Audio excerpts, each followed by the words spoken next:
ये जो हमारा पीक था, आप जानते हैं कि उससे अब ये लगभग 41,000 केस कम हो गया है। ये पिछले 38 दिनों से हम लगातार देख रहे हैं कि केसों में गिरावट आ रही है। केस की संख्या में जो एक्टिव केस हैं उनमें लगातार गिरावट आई है। पिछले 6 सप्ताह से हम लगातार ये फिनोमेना देख रहे हैं, लेकिन अब इसे और नीचे के स्तर पर ले जाने के लिए आवश्यक होगा कि हम और ज्यादा सावधानी बरतें, संक्रमण को और नियंत्रित करना होगा और लोगों को और सावधान रहना होगा। 27,317 एक्टिव इन्फेक्शन के केस में से 12,229 मरीज इस समय होम आइसोलेशन के विकल्प का उपयोग कर रहे हैं, अपने घर पर रहकर ही स्वास्थ्य लाभ कर रहे हैं, और 1,373 लोग इस समय निजी चिकित्सालयों में अपना इलाज करवा रहे हैं।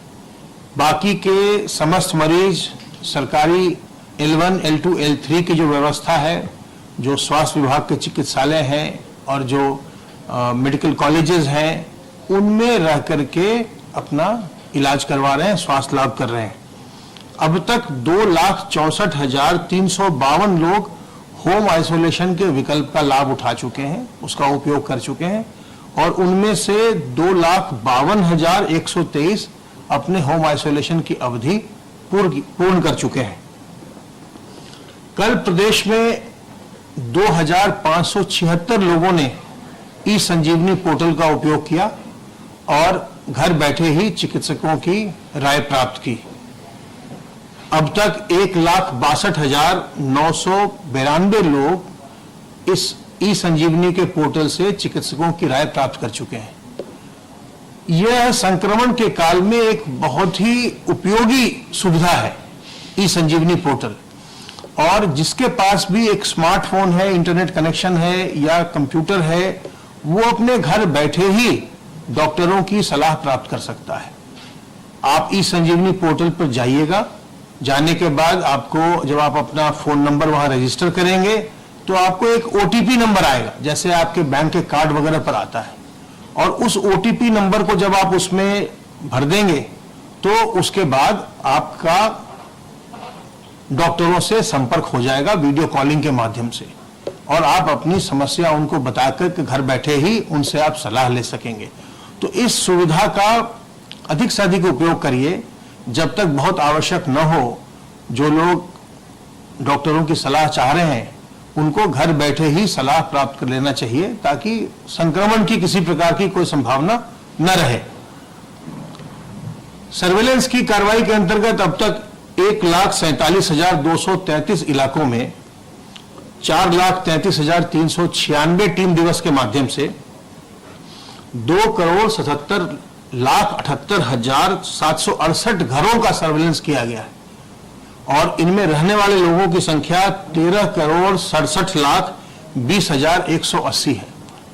तो ये जो सर्वेलेंस की कार्रवाई होती है, ये इसी के लिए होती है कि जो लोग भी संदिग्ध हों, जिनमें संक्रमण की संभावना हो, आशंका हो, उनको जल्दी से जल्दी बाहर निकाल लिया जाए, उनकी पहचान कर ली जाए, ताकि वो अन्य लोगों में संक्रमण न फैलाते रहें।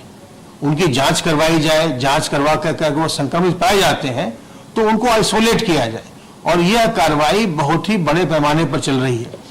जब संक्रमण नीचे आ रहा है इस समय, ये बहुत ज्यादा आवश्यक है कि हम सब लोग सावधान रहें। अक्टूबर के महीने में संक्रमण का जो स्तर है, जो पॉजिटिविटी रेट है प्रदेश का, वो पॉजिटिविटी रेट 2% रही है, लेकिन कुछ जिले ऐसे हैं जिनमें की पॉजिटिविटी रेट ज्यादा है, और जो सबसे ज्यादा पॉजिटिविटी रेट वाले 5 जिले हैं वो लखनऊ, गौतम बुद्ध नगर, प्रयागराज, गाजियाबाद और मेरठ हैं। सबसे कम पॉजिटिविटी वाले 5 जिले कानपुर देहात, हाथरस, श्रावस्ती, बागपत और पीलीभीत हैं। तो जरूरी यह है कि हम ऐसा प्रयास करें कि हम सावधानी बरतें और किसी प्रकार से भी संक्रमण का विस्तार न हो, इसके लिए हम निरंतर प्रयासरत रहें। विशेष करके जब संक्रमण पीक होने के बाद नीचे गिरता है, तो नीचे गिरने के बाद एक स्थान पर आकर के वो स्थिर होता है, और फिर ये आशंका रहती है कि वो संक्रमण फिर से बढ़ना शुरू हो। जैसा कि अगर आपने गौर किया हो दुनिया के अन्य देशों में, तो यूरोप के कई देशों में आप देखेंगे कि संक्रमण का स्तर बहुत नीचे आ गया था, फिर से उनके डेली केसेस की संख्या बहुत बढ़ गई है। अमेरिका में घटकर के प्रतिदिन के केस 50,000 से नीचे आ गए थे, वो बढ़कर के फिर 80,000 से ऊपर प्रतिदिन हो गए। तो ये जो एक आशंका रहती है कि नीचे आने के बाद फिर से संक्रमण बढ़ सकता है और एक सेकंड सर्ज आ सकता है, वेव आ सकता है, वो आशंका हमेशा विद्यमान रहती है। और वो तभी हम दूर कर सकते हैं जब हम लगातार सावधानी बरतते रहें। जैसे ही लोगों में ये भावना आती है कि संक्रमण अब समाप्त हो चला है, अब कोई खतरा नहीं रहा, वैसे ही लोग बाग ज्यादा मिलना शुरू करते हैं, लोग बाग लापरवाही शुरू करते हैं, मास्क लगाना बंद कर देते हैं, और उसके बाद फिर से वो इकट्ठा होना शुरू होता है संक्रमण, और फिर एकाएक बढ़ने लगता है। तो ये हमको कभी भी नहीं सोचना चाहिए कि संक्रमण जो है वो समाप्त हो चला है। नहीं, ऐसा बिल्कुल नहीं है। संक्रमण मौजूद है, आपके और हमारे प्रयास के कारण वो निचले स्तर पर आया है, लेकिन अगर हम लापरवाही करेंगे तो कभी भी ये बढ़ सकता है। इसलिए हमें सावधान रहना है, सतर्क रहना है, और संक्रमण को नीचे स्तर पर बना के रखना है और नीचे ले जाना है। विशेष करके ध्यान देने का समय है ये जब हम पर्व त्योहार मना रहे हैं और जब विंटर सीजन आ रहा है, जाड़े का समय आ रहा है। जाड़े के समय जो रेस्पिरेटरी डिजीज है वो बढ़ जाती है, और जाड़े के समय चूंकि लोग कमरों में इकट्ठे होने लगते हैं, बाहर आउटडोर कम जाते हैं, तो ऐसे में जो भी रेस्पिरेटरी डिजीज हैं, खास करके जो इस तरह की जो ह्यूमन टू ह्यूमन फैलती हैं, उनके बढ़ने की संभावना रहती है, खतरा रहता है। तो इस समय अगले 2 महीने तक, दिसंबर के महीने तक हम लोगों को बहुत ही सतर्क रहना है, क्योंकि आपको जानकारी है कि वैक्सीन पर भी पूरी दुनिया में काम हो रहा है और भारतवर्ष में भी वैक्सीन पर बड़ी तेजी से काम हो रहा है, और अगले वर्ष वैक्सीन के आने की पूरी संभावना है। तो जब वैक्सीन जब भी आती है तो उसकी भी हम तैयारी कर रहे हैं। प्रदेशवासी ये आश्वस्त रहे कि उसकी भी हमारी पूरी तैयारी चल रही है। जो उसके लिए कोल्ड चेन चाहिए होगा, जो वॉक इन कूलर्स हैं, जो डीप फ्रीजर्स हैं, जो भी उसके लिए कंस्ट्रक्शन है, वो सारा कुछ हम करवा रहे हैं। लेकिन जब तक वैक्सीन नहीं आती है और जब तक इसकी कोई एक निश्चित दवा नहीं आती है, तब तक हमें सावधान रह करके संक्रमण से बचे रहना है। बचाव ही सबसे अच्छा उपचार है। तो अपने हाथ को साबुन पानी से बार बार साफ करते रहिए। अपने मुंह और नाक को ढककर रखिए। सार्वजनिक स्थलों पर मास्क से ढकिए, रुमाल से ढकिए, गमछे से ढकिए, दुपट्टे से ढकिए, मुंह और नाक को ढककर रखिए, और लोगों से 2 गज की दूरी बनाए रखिए, तो आप संक्रमण से बचे रहेंगे। अपने शरीर की प्रतिरोधक क्षमता को बढ़ाइए।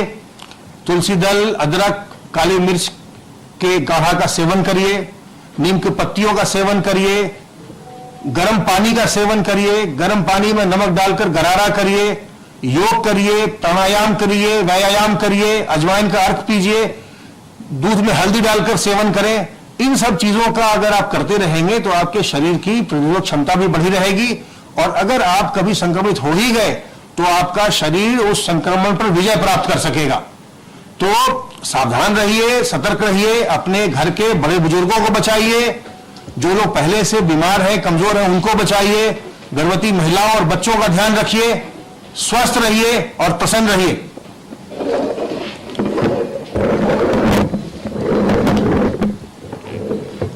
जैसा मेरे साथी अपर मुख्य सचिव स्वास्थ्य ने बताया, प्रदेश में कोरोना का संक्रमण घट रहा है, लेकिन यही समय है विशेष सावधानी बरतने का, और विशेषकर त्योहार के इस मौसम में सर्वप्रथम प्रदेश सरकार की ओर से प्रदेश के सभी नागरिकों को विजयदशमी की बहुत बहुत शुभकामनाएं।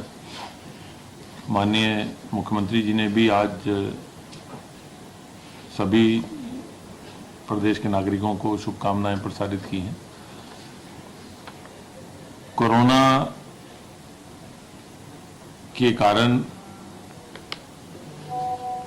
आपके जो त्योहार हैं उनमें आपको विशेष सावधानी बरतनी है। भीड़ भाड़ वाले क्षेत्र में कम जाएं, मास्क का उपयोग करें, जैसे आपको बताया गया है, निरंतर अपने हाथ धोते रहें। कोरोना का संक्रमण कम होने से प्रदेश में जो हॉटस्पॉट्स हैं वो भी घट रहे हैं लगातार। अब 10,631 हॉटस्पॉट रह गए हैं। कंटेनमेंट एरियाज भी घट रहे हैं, लगभग 10,650 कंटेनमेंट एरियाज रह गए हैं। विशेष स्वास्थ्य विभाग द्वारा प्रयास किए जा रहे हैं और उन्हीं प्रयासों के क्रम में आपको जैसा बताया गया है कि टेस्ट की संख्या घटाई नहीं जा रही है, उतनी रखी जा रही, बल्कि बढ़ाने का प्रयास किया जा रहा है, ताकि ये सुनिश्चित किया जाए कि हमारे अधिक से अधिक नागरिकों का कोविड टेस्ट हो जाए। इस समय प्रदेश की आर्थिक गतिविधियां प्रदेश में बदस्तूर चालू रहें, उसके लिए बैंकों की सहायता से एमएसएमई इकाइयों को ऋण उपलब्ध कराए जा रहे हैं। जो आत्मनिर्भर पैकेज के अंतर्गत विद्यमान इकाइयां हैं, लगभग 4,35,000 इकाइयों को 10,750 करोड़ रुपए के ऋण उपलब्ध कराए जा चुके हैं। नई इकाइयां स्थापित करने में अधिक प्रयास किया जा रहा है, ताकि नई इकाइयां स्थापित करके इनके माध्यम से न केवल आर्थिक गतिविधि बढ़े, बल्कि इससे प्रदेश में रोजगार के अवसर भी पैदा हों। पिछले 2 दिन में लगभग 4,000 नई इकाइयों को 100 करोड़ रुपए से अधिक के ऋण उपलब्ध कराए गए हैं। वर्तमान में अभी तक 5,80,000 नई एमएसएमई इकाइयों को 15,523 करोड़ के ऋण वितरण हो चुके हैं। केवल मात्र इन्हीं इकाइयों से लगभग 25 लाख रोजगार के सीधे डायरेक्ट रोजगार के अवसर पैदा हुए हैं। जो अप्रत्यक्ष रोजगार हैं वो उससे भी अधिक इसके अवसर पैदा हुए हैं। किसानों के लिए प्रदेश सरकार निरंतर प्रतिबद्ध है और अभी तक लगभग 26 लाख टन धान खरीदा जा चुका है, जो कि पिछले वर्ष से लगभग 8 गुना अधिक है, जो इतने समय में इसी समय खरीदा गया था। और ये प्रयास किया जा रहा है किसानों का 72 घंटे के अंतर्गत उनको उनके खाते में धनराशि स्थानांतरित कर दी जाए। माननीय मुख्यमंत्री जी इस समय स्वयं रुचि ले रहे हैं। उन्होंने सभी जिलाधिकारियों की जिम्मेदारी लगाई है कि ये प्रत्येक जिलाधिकारी सुनिश्चित करेंगे कि किसानों को धान का न्यूनतम समर्थन मूल्य मिले। इस काम में यदि कहीं पर कोई कर्मचारी, कोई अधिकारी कोताही बरत रहे हैं, लापरवाही कर रहे हैं या उनकी मिलीभगत है किसी स्तर पर, तो उनके विरुद्ध कड़ी से कड़ी कार्रवाई किए जाने के उनके निर्देश भी हैं। इस क्रम में लगभग 12 मुकदमे भी दर्ज किए गए हैं धान क्रय प्रभारियों के खिलाफ और 3 वरिष्ठ अधिकारियों को निलंबित भी किया गया है। लगातार इस पे नज़र रखी जा रही है। जहां कहीं भी इस प्रकार का प्रकरण सामने आता है, सरकार उसमें तत्काल कार्रवाई करती है और ये सुनिश्चित करा रही है कि किसानों को धान क्रय में न्यूनतम समर्थन मूल्य अवश्य प्रदान किया जाए। वर्तमान में स्थानीय उत्पादों को बढ़ावा देने के लिए खादी की प्रदर्शनी एक लगाई गई है उत्तर प्रदेश खादी बोर्ड के परिसर में। आज माननीय प्रधानमंत्री जी ने भी ये सभी नागरिकों से अनुरोध किया है कि स्थानीय उत्पादों को बढ़ावा दें। खादी जो है वो हमारी खुद की देश के अंदर ही बनाई गई है, यहाँ प्रदेश के अंदर बनाई गई है और हमारे कई कारीगर, उनकी जीविका इस पे निर्भर है। ऑर्गेनिक है, ये स्थानीय उत्पादों से बनाई गई है। इसको सबको हमको बढ़ावा देना चाहिए और ये प्रदर्शनी हमने वहाँ पे लगाई है, जो कि पिछले कई सालों से जो हमारे फैशन डिजाइनर्स हैं जिन्होंने खादी पर वैल्यू एडिशन किया है, खादी पर चिकन का काम किया है, खादी पर जरी जरदोजी का काम किया है, खादी के कपड़े पर अलीगढ़ का पैच वर्क है, वो भी स्थानीय कारीगरों के द्वारा किया गया है। आके आप देखें, वहाँ बिक्री के लिए भी उपलब्ध है, आप उसको खरीदें भी। इसके अलावा इस त्यौहार में मिट्टी के बने हुए दिए, मिट्टी की बनी हुई गणेश लक्ष्मी की मूर्तियाँ, ये भी सभी को मिले। उत्तर प्रदेश माटी कला बोर्ड द्वारा विशेष रूप से एक रूपता लाने के लिए सांचे बनाकर कारीगरों को दिए गए हैं और नवंबर के पहले सप्ताह से ये इन सभी कारीगरों की भी एक प्रदर्शनी लखनऊ में लगाई जाएगी, ताकि लखनऊ में और अन्य जनपदों में भी जो हमारे स्थानीय माटी के उत्पाद हैं, माटी कला के उत्पाद हैं, वो त्योहारों पर समय से उपलब्ध हो सकें और उनकी भी जीविका को हम आगे बढ़ाएं। जो माननीय प्रधानमंत्री जी ने आज संकल्प दिया है, जो स्थानीय उत्पाद हैं उनको हम लोग आगे बढ़ाएं, और इसी क्रम में खादी और माटी कला बोर्ड द्वारा ये प्रदर्शनी लगाई जा रही है। बहुत बहुत धन्यवाद।